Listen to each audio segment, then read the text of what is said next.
Samedi le 6 mai 1950. Samedi le 6 mai 1950. Une rupture d'un fil électrique de haute tension de 60 000 volts dans la cour à bois de la compagnie Price provoque des étincelles qui allument ensuite les 15 millions de pieds de bois de sciage. À 18h, le premier appel est lancé par la sirène d'incendie. 18h30, un bulletin spécial à la radio CJBR annonce le feu. 19h, le feu traverse la rivière. 20h30, le pavé du pont de la rivière est en feu. Avant que le tablier s'effondre, les pompiers traversent de justesse. 21h, 100 résidences sont en flammes. Les lignes de communication et d'électricité sont coupées. 21h30, le poste de radio CJBR cesse d'émettre. 22h, on évacue l'hôpital et l'hospice. On fait appel aux pompiers de Montjoly, Matane, Amqui, Rivière-du-Loup, Saint-François-du-Lac et même de Bécomo. On fait appel aux pompiers de Montjoly, Matane, Amqui, Rivière-du-Loup, Saint-François-du-Lac et même Bécomo. 23h, le feu s'attaque à l'hôpital. 23h30, des barils de gasoline conservés dans des garages explosent. Le feu menace le séminaire. Le feu menace le séminaire. Dimanche le 7 mai, Minuit. 300 maisons sont déjà consumées. Minuit 30, le feu menace l'hospice. 2h, le vieux séminaire est en feu. 3h, les détenus de prison sont emmenés à l'Arsenal.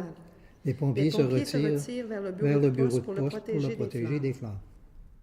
4 heures, l'hôpital et l'hospice des Sœurs de la Charité brûlent. Les dernières religieuses quittent les lieux. 8 heures, le feu se propage à la toiture du nouveau séminaire.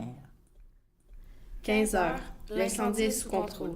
Les pompiers de l'extérieur commencent à quitter les mosquées, mais on rappelle rapidement les pompiers de Montjoly.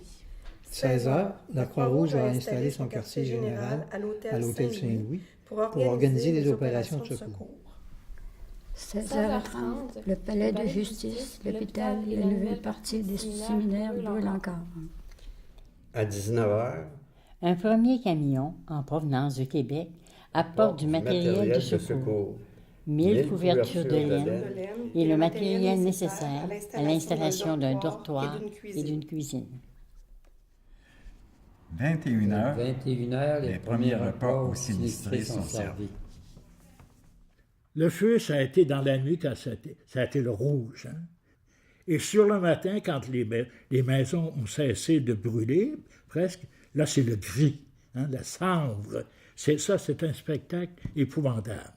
D'autant plus que ce matin-là, on a dû vous le dire, il faisait très froid, contrairement à la veille au soir. Il y avait neigé un peu. Et alors, à ce moment-là, c'était d'une tristesse, disons, à nous émouvoir énormément.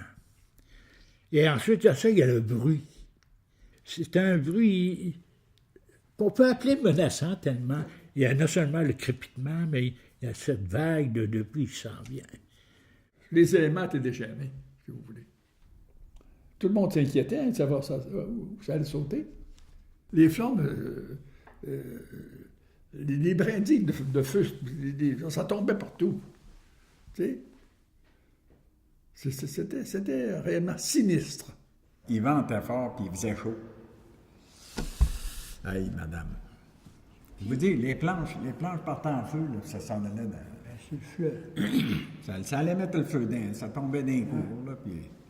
C'est comme minuit le soir, là. Non, on n'avait pas dormi de la nuit. Ah non, on avait peur, hein, on savait pas. Il a tourné, une secousse, là, puis je voulais s'en venir vers Nazareth. Ouais.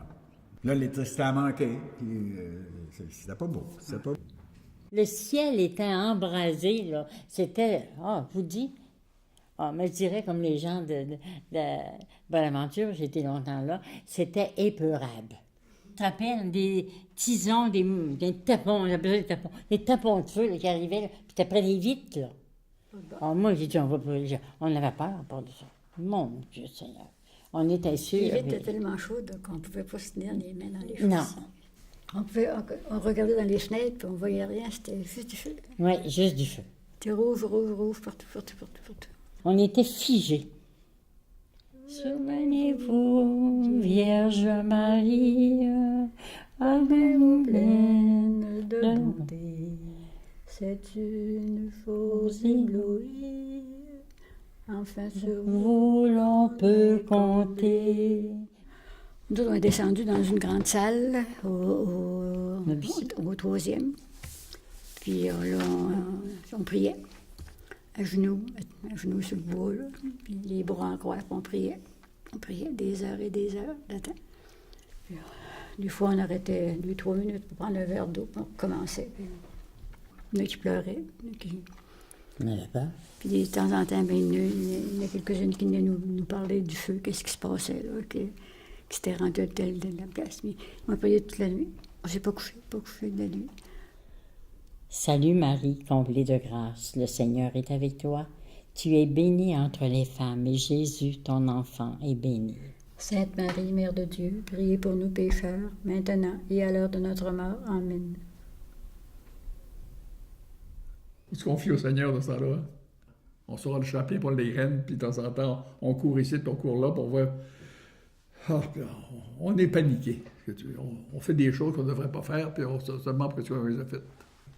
Puis j'ai même fait la folie de sortir mon ménage puis l'emmener à la fond de la cour. Pourquoi j'ai fait ça? Je ne sais pas. Une force surhumaine, j'ai tout sorti le ménage, le frigidaire, en fait, tout.